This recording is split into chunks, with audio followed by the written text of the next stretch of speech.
What is going on, all you bitches and hoes? This is a raw video test quality of the iPhone 12 Pro, 128 gigabytes in Pacific Blue.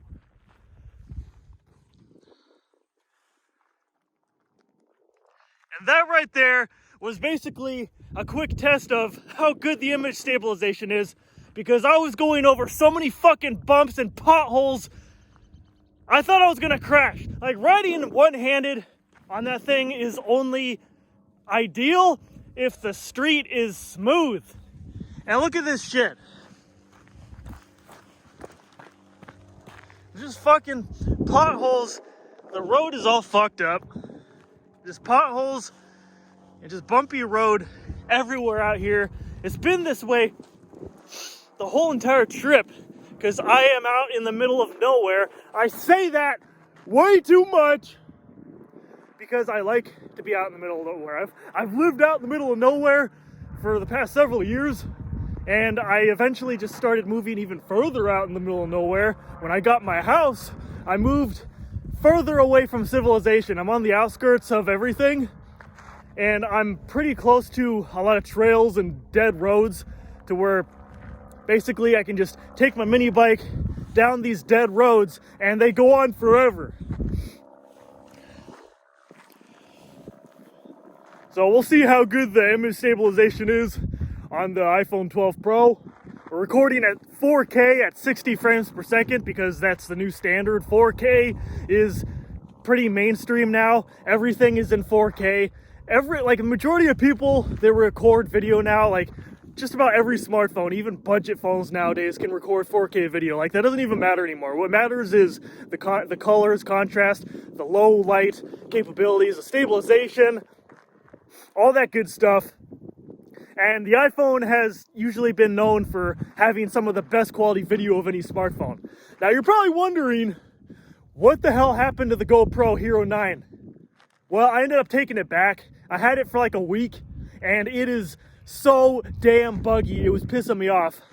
I tried updating the firmware, it didn't make any difference. It kept freezing. It's buggy, it's unresponsive. Like, the last time I tried using it, I tried making a video, and it would turn on, and the whole screen would just freeze for like 10 seconds before it started recording. By the time it started recording, it's like, whatever I was trying to record is either long gone, or I just forgot what I was fucking trying to do.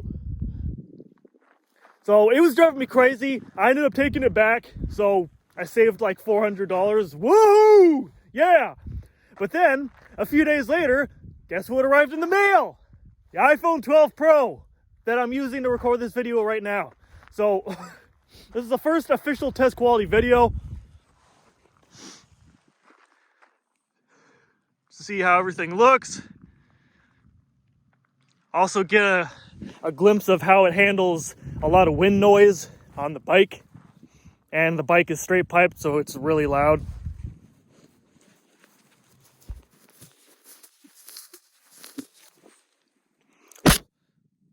Just make sure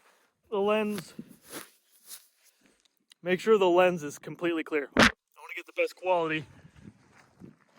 Let's do some focusing. Okay, so it's winter time, and as a lot of you know, during the winter, we hardly ever get any daylight. Like, it's 3 p.m. and I started heading out here, and it's cloudy, so it's getting dark sooner, so I guess we can see how good the low light capability is. It's still decently bright out, but the sun is being blocked by the clouds right now.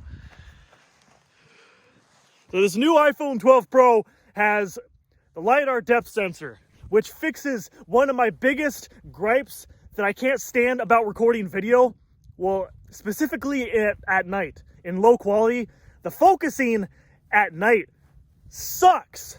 But now with this new LiDAR sensor, it doesn't matter. This is the focusing. Look how quick it is. It's basically that quick at night. Like, back in the dark on old iPhones and smartphones in general, it would not focus this fast at all. It wouldn't focus at all most of the time.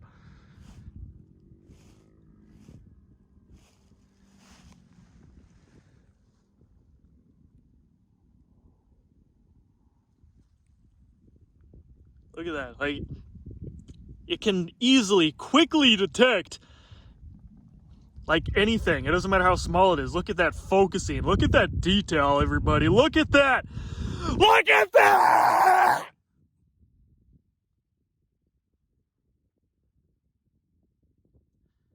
Like, it can detect this twig almost instantly. Look at this.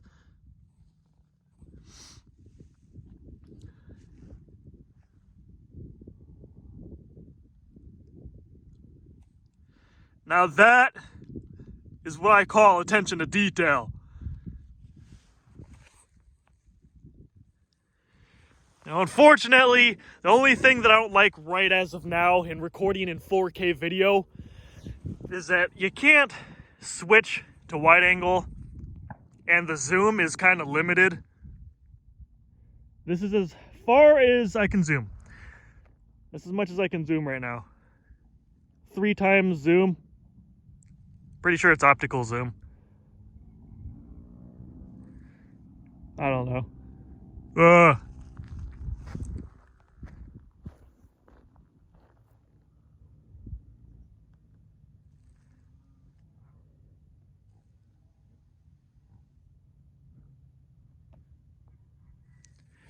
Very smooth.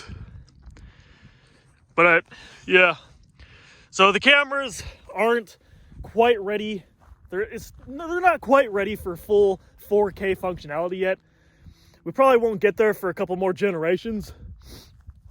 But I'm looking forward to it. I'm looking forward to eventually recording in 8K at 60 frames per second. I'm looking forward to the days when we can already record 4K at 120. I cannot imagine how much space that's going to take up. But eventually we'll get to the point of being able to switch to wide angle and have a lot better zoom and all that stuff at 4K at high frame rate. But for the time being, this is what we got. It's a little bit basic, but the quality is outstanding.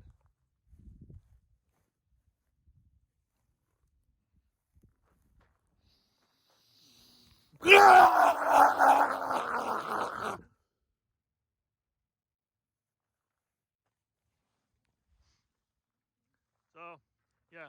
Anyway, as far as what else has been going on, vaccine for COVID. is rolling out as we speak. People have already been taking it in other countries like the UK, Canada, a couple others that I don't remember. And it is also now officially been approved in America. It is rolling out right now in America as we speak. All of the stores, pharmacies, Walmart even, they're all preparing to receive the vaccine, and they're getting ready to store it and start giving it to people. Now, so far, from first impressions, everyone's taking the vaccine. Several million people have been taking the vaccine already. And there hasn't been any nasty reactions. It's been normal so far. It seems to work. Everything's fine. The few people that apparently have had a really bad reaction to it apparently are allergic to a lot of things. Like the people that took this COVID vaccine and they had a bad reaction to it, those people reportedly are already severely allergic to a bunch of things. Like it's so bad that those people have to carry around an EpiPen because that's how bad their allergies are.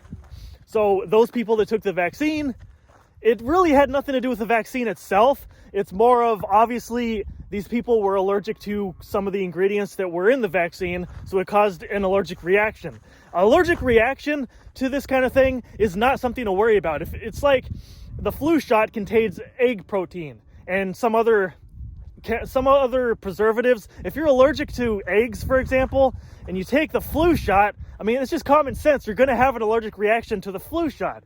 So same thing is happening with the COVID vaccine right now. The only bad reactions that we're having right now is that some people are allergic to some of the ingredients, and that's why, and they had to use their EpiPen. Fun fact, EpiPens are really expensive, so have fun spending another $600 getting another EpiPen.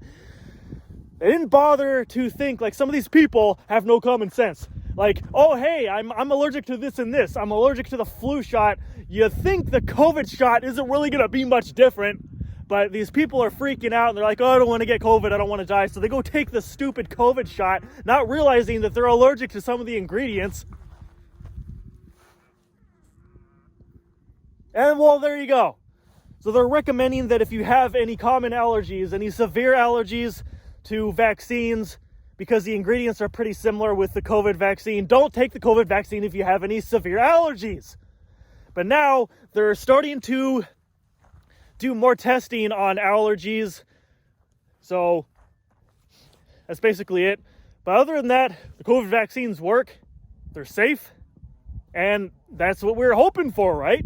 And as time goes by, several months go by, we're going to get more long-term history data behind this. We're going to find out if there's any long-term side effects. I don't think there's going to be any long-term side effects. It's probably just going to be the usual bullshit.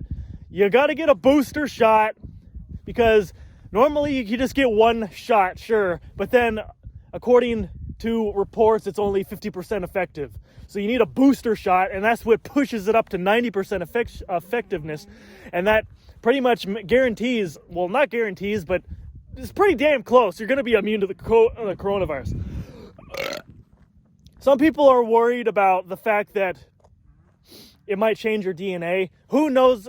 Who cares? And another thing that people are concerned about is, does it cause fertility issues? We don't know that either. They even stated a warning that there's not enough data that shows if this may cause fertility problems or not. It may or may not. I don't know. I'm not going to assume. Some people are thinking that it might, because it basically, the vaccine teaches your body to fight off the specific spike protein that the coronavirus uses to take control of your cells and fuck up your body. So then when you're exposed to the coronavirus, your body recognizes that spike protein on the virus and attacks that spike protein, destroys it, and then the virus can't infect you. That's why this vaccine is so effective, because it's specifically for this strain of COVID, this specific strain of coronavirus. There's many different types of coronaviruses, and this one is specifically for COVID, SARS-CoV-2.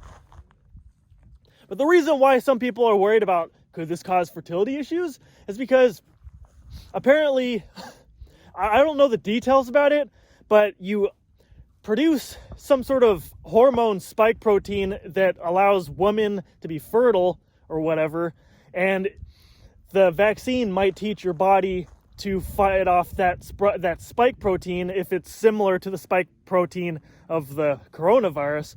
So if it does that, then in theory, it could cause fertility issues. And then some people are, some of these idiot conspiracy theorists are like, ooh, this is a form of population control. They're going to make everyone infertile. Bitch. Well, I don't buy into these conspiracy theory things. I like to go by the data. And right now, I feel like the vaccines work. There's nothing wrong with them. You take the first shot, you feel fine, and then apparently after you take the booster shot, that's when the real effects start popping up. Like, you just deal with like mild flu-like symptoms. You just feel kind of tired and achy. You might get a fever. That's about it. But other than that, these vaccines seem fine. I want to wait it out a little bit. I mean, not like I have a choice. It's not going to be widely available for a couple more months, but the vaccines are rolling out. Healthcare workers are getting them first, and then, old people, and then people that work in grocery stores, all that good stuff. But anyway, yeah, that's about it. That's all I want to talk about for this test quality video of the iPhone 12 Pro. So far, I really like this iPhone 12 Pro. And the thing that's kind of weird is that it has 5G. All the iPhones have full 5G support. Millimeter wave and sub 6 gigahertz, whatever. I don't have a 5G plan. My phone bill is $25 a month. But when I got the iPhone 12 Pro and I got a new SIM card for it, it said 5G. Like, I have 5G connectivity. I'm on an LTE plan. I'm not paying for 5G. Why is it saying that I have 5G? That just doesn't make sense. I'm not using it. I'm sticking to LTE just because, I don't know, I'm used to LTE. Like, if I'm not paying for a 5G plan, why would I want to see a 5G icon on there? It just doesn't make any sense. 5G is just it's not ready yet. I want to wait until it becomes more widespread like LTE. Anyway, that's it. Pandemic is slowly coming to an end. The beginning of the end is officially now. So go get your COVID shot, and, well, unless you're allergic to vaccines, and don't get it. Let's end this pandemic already. I want to go back to my normal life. Anyway, that's been the test quality video of the iPhone 12 Pro, 4K resolution at 60 frames per second. So stay tuned for Being a Retard 10,000, because I don't feel like doing it, or if I do it, I'm probably just going to fart on the camera. I'm just going to sit on the camera and take a shit. I don't know. I don't even feel like doing 10,000. For fuck's sake, I'm sick of these videos. I'm already so preoccupied with making so many other videos on YouTube. Like, I was surprised I even remembered what my fucking password is on this channel, because, like, I cleared my internet cache. I never log in.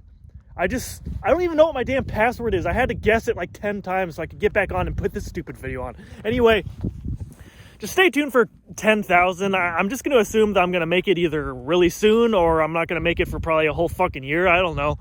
Anyway, stay tuned for more videos. See ya, folks!